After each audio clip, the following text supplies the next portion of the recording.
Please please ఈ మధ్య మీరు కూడా చూసే ఉంటారు, ఓ సినిమా ఫంక్షన్ లో అల్లు అర్జున్ బాలకృష్ణ కూడా మీటింగ్ అటెండ్ అయింది. అల్లు అర్జున్ కూడా జై తెలంగాణ అన్నాడు ఉపన్యాసం అయినాక. అన్నడా? బాలకృష్ణ కూడా జై తెలంగాణ అన్నడా? కానీ రేవంత్ రెడ్డి మాత్రం జై తెలంగాణ అంటలేదు. ఆయనకు నిద్రలో కూడా జై తెలంగాణ యాదికి వస్తుంది, కళలో కూడా కేసీఆరే కనబడుతుంది. ఈ మధ్య రేవంత్ రెడ్డి ఎక్కడ ఉపన్యాసం ఇచ్చినా కనీసం ఒక 30 సార్లైనా కేసీఆర్ను తలుచుకుంటాడు. కేసీఆర్ను తలుచుకోకుండా రేవంత్ రెడ్డి మాట్లాడలేడు, ఆయన ప్రసంగం ఉండదు. ఎందుకంటే రేవంత్ రెడ్డి మన ఆత్మగౌరవ నినాదమే జై తెలంగాణ. ఆ నినాదాన్ని కనుమరుగు చేయాలని కుట్రలు చేస్తా ఉన్నాడు. ఈ మధ్య రేవంత్ రెడ్డి జై తెలంగాణ కాదు, ఏమంటుండు? జై ఢిల్లీ, జై సోనియా గాంధీ, తప్ప జై మోడీ అంటాడు. బడే భై చోటే భై. అంతకు మించి జై తెలంగాణ మాత్రం అనడానికి ఆయనకు నోరు రాలేదు కూడా. ఎందుకంటే ఆనాడు తెలంగాణ ఉద్యమంలో మీ అందరికీ తెలుసు, ఇంట్లో కొంతమంది పాత ఉద్యమకారులు ఉన్నారు, కొత్త తరం విద్యార్థి నాయకులు ఉన్నారు. ఆనాడు ఉద్యమం జరిగే నాడు కేసీఆర్ గారి నాయకత్వంలో రాజీనామాలు చేయాలంటే బీఆర్ఎస్ పార్టీ ఎమ్మెల్యేలు, ఎంపీలు, మంత్రులు, ఎంపీలు అందరం రాజీనామా చేశాం.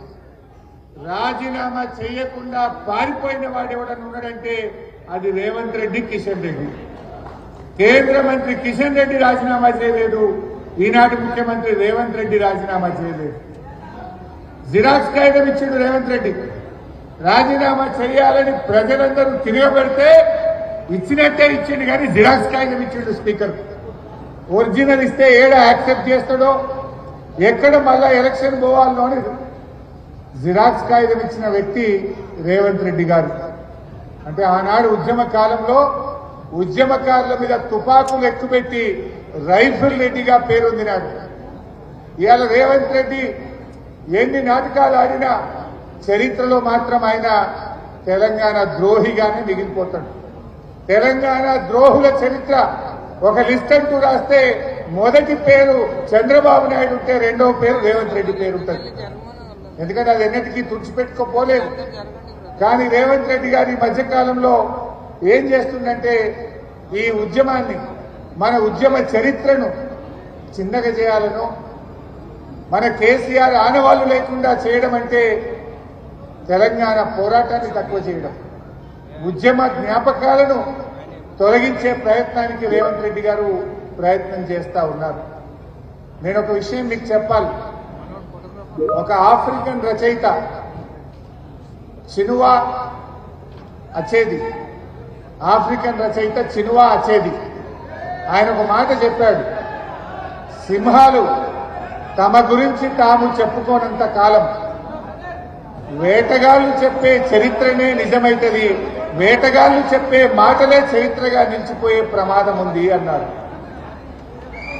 అందుకే ఈరోజు రేపటి తరం నాయకులుగా, రేపటి భవిష్యత్తు నాయకులైనటువంటి మీరు, మనము మీకు ఒక మాట నేను చెప్పాలని అనుకుంటా ఉన్నా. కేసీఆర్ గారు చేసిన 14 ఏళ్ల పోరాటం, ఆమరణ నిరాహార దీక్ష, దీన్ని భవిష్యత్ తరాలకు మనం చెప్పకపోతే ఈ చంద్రబాబు నాయుడు డైరెక్షన్ లో నడుస్తున్న ఈ రేవంత్ రెడ్డి ప్రభుత్వం మన చరిత్రను, మన పోరాటాన్ని, మన అస్తిత్వాన్ని దెబ్బకొట్టే కుట్రలు చేస్తా ఉంది.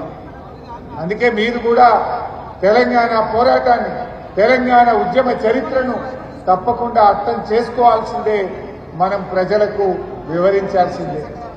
అందుకే మీరు చూడండి, తెలంగాణ తల్లిని మారుస్తా అంటాడు రేవంత్ రెడ్డి, తెలంగాణ ఎంబలంలో కాకతీయ తోరణాన్ని తీసేస్తా అంటాడు, పాఠ్య పుస్తకాల్లో తెలంగాణ ఉద్యమ చరిత్రను తొలగించే ప్రయత్నం చేస్తుంటాడు, టీఎస్ ను టీజీగా మారుస్తుంటాడు. కేసీఆర్ గారు అద్భుతంగా ప్రపంచంలోనే అతిపెద్ద అంబేద్కర్ విగ్రహాన్ని నిర్మిస్తే దానికి తాళం వేస్తాడు, కనీసం ఆ విగ్రహానికి పూలమాల కూడా వేయనటువంటి మూర్ఖుడు ఈ రేవంత్ రెడ్డి గారు. కాళేశ్వరం మీద కుట్రలు చేస్తా ఉంటాడు. ఇలా రేవంత్ రెడ్డి మన తెలంగాణ ఉద్యమ జ్ఞాపకాలను, మన అస్తిత్వాన్ని, మన పోరాటాన్ని ఇవాళ కనుమరుగు చేయడానికి కుట్రలు చేస్తా ఉన్నాడు. అందువల్ల మనం రేపటి తరం నాయకులైన మీరు తప్పకుండా మన అస్తిత్వాన్ని మనం కాపాడుకోవాలి. భవిష్యత్ తరాలకు అందించాల్సినటువంటి గురుతరమైన బాధ్యత మనందరి మీద కూడా ఉంది. ఎందుకంటే ప్రపంచంలో ఏ ఉద్యమమైనా, ఏ పోరాటమైనా యువతతోనే ప్రారంభమవుతుంది, విద్యార్థులతోనే ప్రారంభమవుతుంది. తెలంగాణ తొలి దశ ఉద్యమం కూడా 1969లో విద్యార్థి ఉద్యమాలతో ప్రారంభమైంది. మలిదశ ఉద్యమానికి ఊతమిచ్చింది, చివరి దశలో అద్భుతమైన పోరాట రూపం కల్పించింది కేసీఆర్ నాయకత్వంలో మన యూనివర్సిటీల్లోని విద్యార్థులే అని చెప్పి కూడా నేను గుర్తు చేస్తా ఉన్నా. అందువల్ల ఇవాళ మీరు కూడా రేపటి తరం నాయకులు.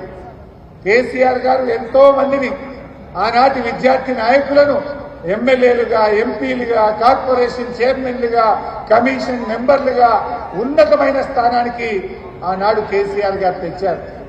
వాళ్ళందరూ ఎవరో మీకు తెలుసు, ఇక్కడే ఉన్నారు నాయకత్వంలో. మీలో కూడా రేపు తప్పకుండా బీఆర్ఎస్ పార్టీ కేసీఆర్ గారి నాయకత్వంలో మీలో కూడా రేపు కాబోయే కార్పొరేషన్ చైర్మన్లు ఉన్నారు, ఎమ్మెల్యేలు ఉన్నారు, ఎంపీలు ఉన్నారు, మున్సిపల్ చైర్మన్లు ఉన్నారు. నాయకత్వం ఎక్కడి నుంచో పుట్టదు, మీ నుంచే, విద్యార్థుల్లో నుంచే నాయకత్వం పుడుతుంది, యువత నుంచే నాయకత్వం పుడుతుంది.